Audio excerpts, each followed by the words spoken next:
mohamdan.com.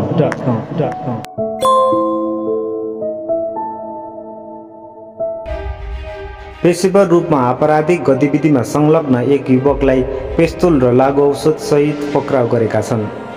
प्रहरी वृत्त स्वयम्भूले 33 वर्षीय सुदन जोशीलाई सोमबार गोकर्ण 2 भाँडा गाउँबाट पक्राउ गरेको हो। उनीबाट 10 राउन्ड गोली सहित पेस्तोल बरामद गरेको प्रहरीले जनाएको छ।